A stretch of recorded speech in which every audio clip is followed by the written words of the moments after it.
Photo माहिती देणार नाही तिकडं घे.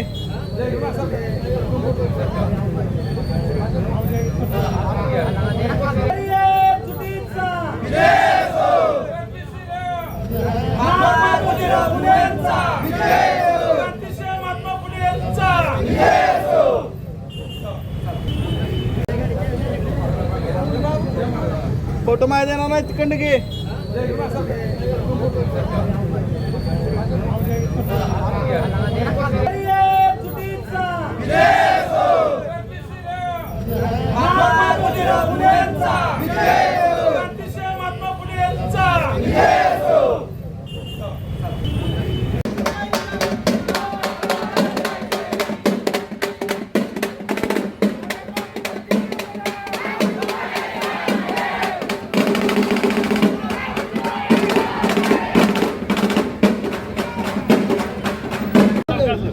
हे फोटो घे.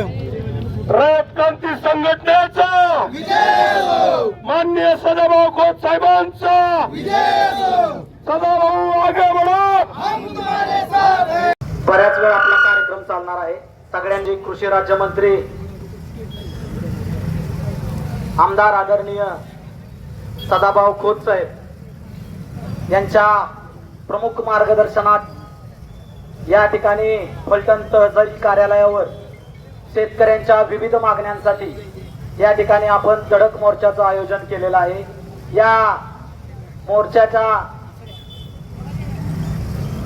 ज्यांच्या नेतृत्वाखाली आपण क्रांतिसिंह नाना पाटील चौकातून या ठिकाणी आलेलो आहोत ते रयत क्रांती संघटनेचे प्रदेशाध्यक्ष आदरणीय सागर सदाभाऊ. न राहिल्यामुळे दूध देत नाहीत. काही गायी मस्टडीत झाला, सड खराब झाला म्हणून दूध कमी देत आहेत. काही गायी आजारी आहेत. अशी विविध कारण आहेत. म्हणून या माझ्या गोट्यातल्या 6 गायी आज दूध देत नाहीत. 6 गायींमध्ये माझं त्या ठिकाणी फक्त 11 लिटर दूध निघतंय.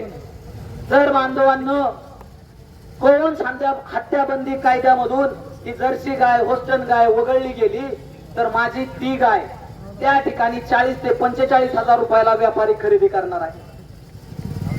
40-50 हजार रुपये जर त्या गायीच्या माध्यमातून मला मिळाले तर मला 3 लाख रुपये त्या गायींचे येतील. 6 गायींचे मी नव्या 3 गाया आणू शकतो. 3 गायींचं त्या ठिकाणी दूध निघू शकतं 75-70 ते 75 लिटर. 25-75 70च पकडा, 52-65च पकडा. आज माझ्या त्या 6 गायींचं दूध निघतंय 11 लिटर. माझं दूध किती लिटर वाढणार आहे? 55 लिटर वाढणार आहे. 6 गायींना चारा तेवढा टाकावा लागतो. हिरवा चारा, वाळला चारा. बोला मी पशुखाद्य त्याला 3च गायीचं टाकत असेल त्या 6 गायींना. पण मी नव्या किती घेणार आहे? 6 विकून 3 ला 3 पशुखाद्य गेलं. 6 गायांचं माझं त्यातल्या 3 गायाचा चारा वाचला. माझं दूध 55 लिटरनं वाढलं. आणि जर ही गोवंश हत्याबंदी कायदा असाच लागू राहिला तर या महाराष्ट्र राज्यातला दूध उत्पादक शेतकरी उद्ध्वस्त झाल्याशिवाय राहणार नाही. त्याला न्याय पाहिजे असेल तर या ठिकाणी सरकारने ती भूमिका घेतली पाहिजे. गोवंश हत्याबंदी कायद्यातून ही गाय वगळली गेली पाहिजे. बांधवांनो माझ्या गोट्यामध्ये आज 3 गोर आहेत, म्हणजे खोंड आहेत. 3 खोंड आहेत. 3 ला त्या ठिकाणी सकाळी 1.5 लिटर आपण दूध, सकाळ 1.5 संध्याकाळ 1.5. 1 लिटर पास देतो ती आम्हाला झोपून देत नाही, एवढं वराडतो. बरोबर आहे ना? 3 त्रिक 9 लिटर. 9 लिटरचं पैसे झालं किती? किती झालं? 350 रुपये झालं.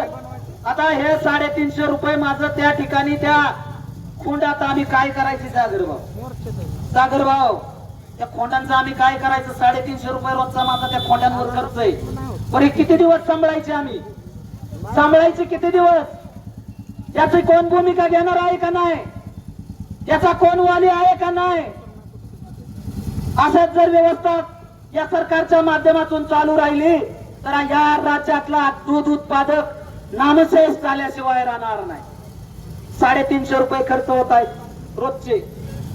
सागर भाऊ एका गाईच्या माध्यमातून वर्षाला सरासरी धरलं ना, अभ्यासू धंदा केला तर, डोबळ मनानं केला तर त्याला श्याम सुद्धा राहत नाही. श्याम तरी राहतं का डोबळ मनानं? आपलं हाय घरची गाय म्हणून आणलंय डेअरीला वतलंय. जो अभ्यासू करतोय ना व्यवसाय, एका जर्सी गाय माग महिन्याला 1800 रुपये आपल्याला शिल्लक राहतात. ते बी कुणाला जो अभ्यास धंदा करतोय त्याला. मला नाही राहणार त्यातनं.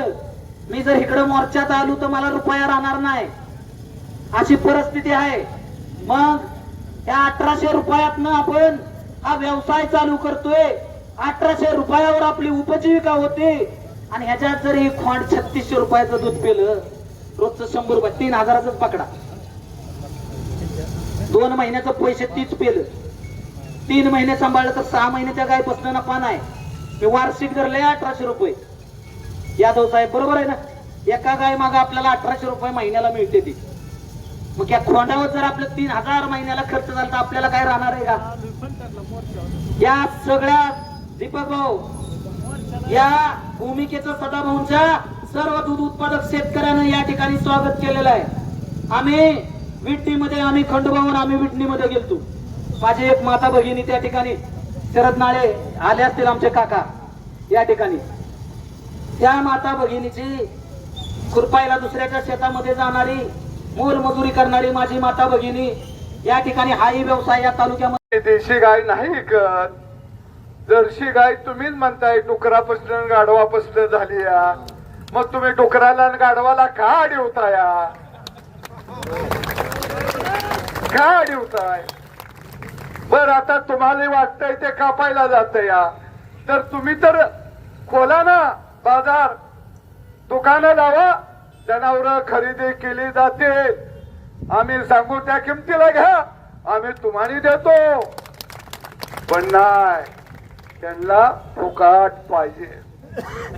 आणि काम बी भारी आहे, बिना भांडवली धंदा, रुपया गुतवायचा नाही. योग टावील गळ्यात अडकायचा, नाम ओढायचं, जनावर अडवायचं, काम खतम. जय श्रीराम.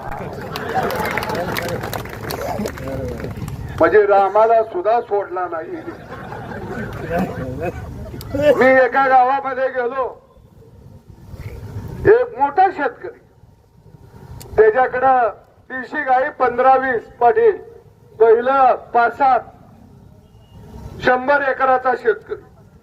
जर्सी गाई जवळजवळ 30-40, म्हशी 20-25, आणि त्याच्या 2 गायी विकायच्या होत्या.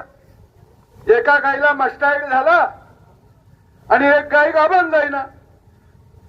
आणि मग त्या गायी बाजारात घेऊन जाऊया म्हणले, धुळ्याला निघाला घेऊन. तो बिचारा म्हातारा 70-75 वर्षात, ड्रायव्हर म्हणतो या, नातू म्हणतो या, बाबा तुम्ही येऊ नका, लांबचा पल्ला. नाही नाही, लई दिवस झालं बाजार बघून, मला येऊन दे की. ते म्हातारं बी गेलं बसून. पुढं गाडीत, घाटात गाडी गेली, फुटण्याची बाडवी लागली, गडी खाली उतारलं. तर उतारलं म्हणले फळका पाडा, फळका पाडा. फळका पाडला, 2-4 गडी वर चढलं तर, आणि गयांच्या मिठी मारून मुख घ्यायला लागलं. म्हातारं म्हणलं होय, लय गुन्हे गायी होत्या, पण हिला मस्टाईड झाला या, ही गाव जाईना म्हणून इकूया. गड्याने गाईचं दर्शन घेतलं, म्हाताऱ्याला फोडायला चालू केला. म्हाताऱ्याला मारायची तर गाईचं दर्शन घ्यायची तर जय श्रीराम आणि हाणायची तर त्याला. म्हातारा म्हणतोय का मारताया? मग गाईच्या गळ्यात पडायची तर. नाही ग, तू काळजी करू, तुला वाचवायला आम्ही आलोया. काय ब्रह्मदेव आले हे. चला म्हणले पोलीस स्टेशन. आलं पोलीस स्टेशनला, 2 गायीचा पंचनामा. म्हातारा म्हणलं अहो ह्या भाकड गाय आहेत, मी पहिल्यांदा बाजार बघायला निघालूया. जावा म्हणले गोशाळा बघायला. त्या गायी कुठे गेल्या? गोशाळेला. म्हातारा म्हणते गायी जाऊन द्यायच्या फुकट, माझ्याकडे 70-80 जनावर आहे, एवढा माझा टेम्पो द्या. ते टेम्पो आलं म्हणायला लागलं, माझा कवा निकाल लागल गॅरंटी नाही बाबा, माझा टेम्पो पाहिजे. टेम्पो 2 महिन्यानं मिळाला. गायी बी गेल्या त्या, टेम्पो बी गेला. म्हातार बिन बाजार बघता घरला आलं. अरे काय हे, का असं करायला लागलाय? अरे जर शेतकऱ्यानं भाकड जनावरी, गाब न जाणारी जनावर कमी दूध देणारे जनावर किंवा त्याला जर अडचण आली तर तो जनावर विकणार, नवी घेणार.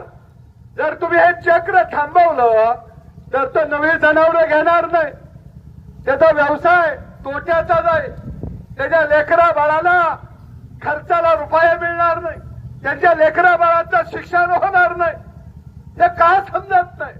आणि म्हणून माझी सरकारकडे मागणी आहे, गोशाळेला कोणती गाय देता कामा नये. ती गाय शेतकऱ्याची शेतकऱ्याला परत करा.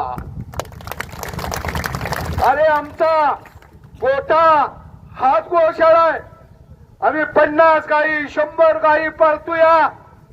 आम्हाला रुपया नाही, शिने काय सुद्धा नाही. शेड मारायचं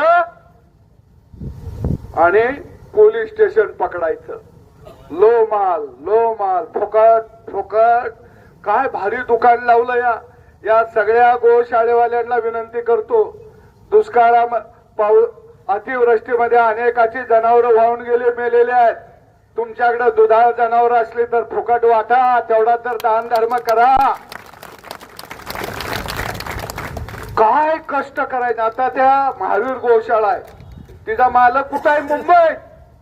गोशाळा कुठं? इथं. म्हणतो मला पुण्य लागतोय फुकटच्या गायी आणून. कसलं पुण्य लागतंय? काय चाललंय